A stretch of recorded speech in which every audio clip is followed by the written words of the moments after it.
Hi, welcome to One Word a Day. I'm Sophie, your pilot into the universe of Chinese. We are going to continue our journey in discovering a little bit more about this amazing language every day. Last time we talked about 命中率. So it's the accuracy rate, basically. 命中 is like a kill, spot on. 中 is like in the middle. And 率 is a ratio. So it's translated roughly as on target rate. And today we have two characters carry over, but they pronounce a little bit different and meaning a little bit different too. Here it is 命中注定 instead of 命中率, okay? Because 中 in the previous one is hitting the target is an action. Over here, 中, its original meaning as a as within. So it's not an action. It's giving you a scope.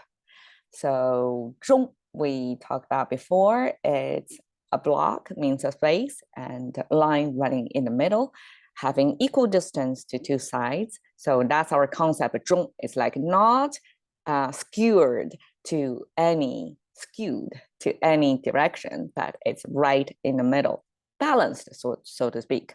And 命 we have this one is the same, but last time is take the life of, which is also action word.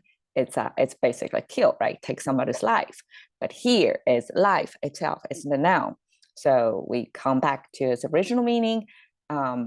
There is the mouse sign, this kneeling person hunched over sign, and there is this triangle shape that symbolize the high authority. It could be high authority among people, which is the king or whoever is ruling that land, and ruling over this hunched people who is kind of not exactly in slavery, but definitely in submission, like being ruled by this triangle ruler. And then the mouse here.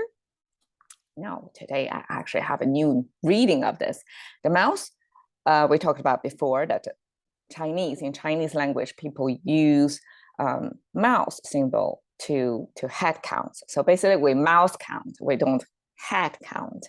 So mouse actually represent a person who can speak, or the mouse is a person who you have to feed. So a mouse have to eat. So that's how Chinese, when we count how many mouse we have to feed. And then here, the mouse mean actually the whole thing means life, the whole lifespan. So to a certain extent, that this triangle thing, this ruler, do have a lot of determining power of how your life is going to be under that rule, under that governance, right? But at the same time, here, this mouse actually means the order from the highest above the sky. Like even this triangle human organization ruler have to live like in compliance with whatever the divine meant them to be, because we have divine decoders back then trying to read the intentions from way high above. So here, this命talks about the whole life of a person, and not necessarily under that rule of local ruler, but this mouse symbol actually means if you can read the intention from high above. So, okay, so this is our life within, and then we have 注定. 注, we have the water sign on the left side and the sound maker, 主, on the right side, and now we change to the fourth tone, 注. But 主, we can read it as, okay, we have the soil sign, which is a cross sitting on top of the horizontal line. That's our soil. Something that to grow something else from, right? And then the top is, scholars say this is kind of a container that the fire will contain on top of it, because it's different from the plant symbol. The plant symbol kind of looks the same, similar, but it's connected at bottom. Here, it's kind of separated, right? And so the bottom, even if it looks like soil, the cross above horizontal, looks the same.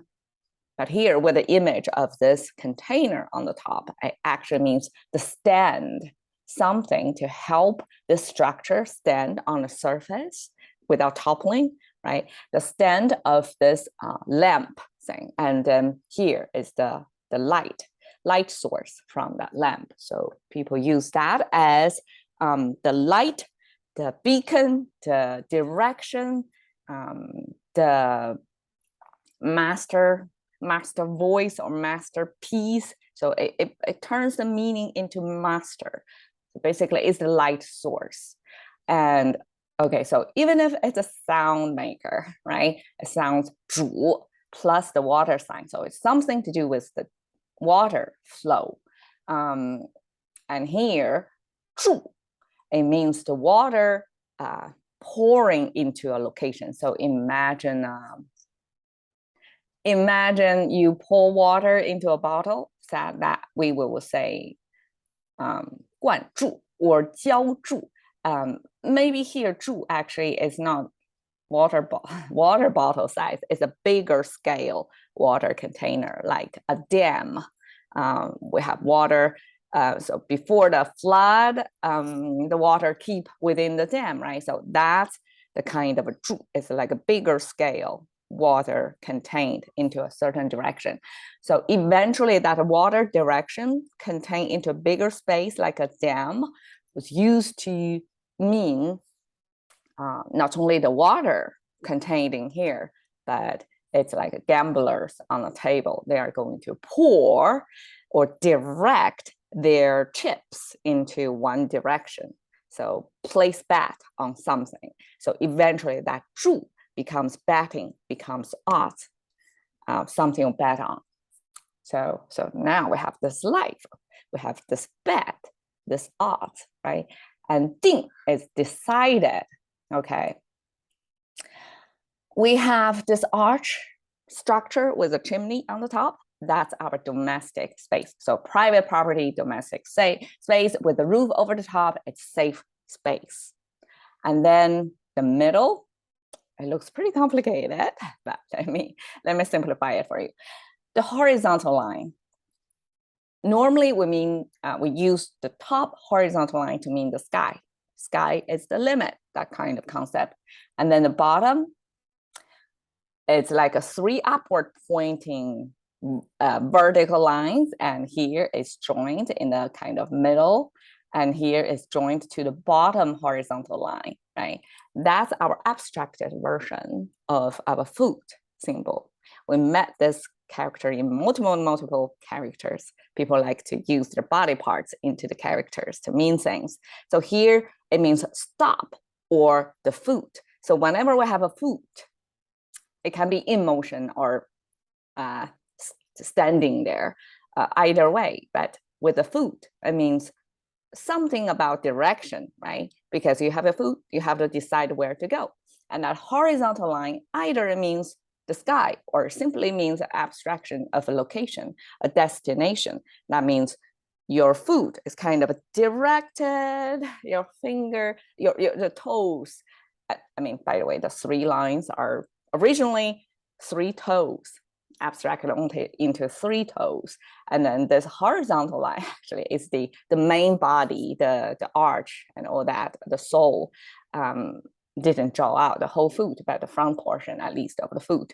So it means actually you're pointing your toes toward that destination. So that eventually means you are positioned straight forward into your destination. So in English, we have a concept that is similar, that's like a square. So squared means your body, your torsos, like you're not tilted like this, or your pelvis, your hips, you're not going front or forward, but you're like a parallel to a screen, a door, a wall, or something like the destination you're facing. You're parallel to that. that's squared, right? And in Chinese, this symbol means 正, I mean, sounds 正, it means squared, exactly that you are not tilted, you're facing straight forward to wherever you want to go. So, okay, under a safe place with a roof on top, and then you know exactly where you want to go. That's a good state of being, right? You're safe, at the same time, you know where you should be. You're exactly where you should be, basically. You're not tilted, you're not unbalanced. You are basically stable. So that's exactly the original meaning of this. This means 定. This 定 means stable. It's not unbalanced. You're safe, and also you know where you want to go. You're facing squared to that direction right now. So that's the state of stable.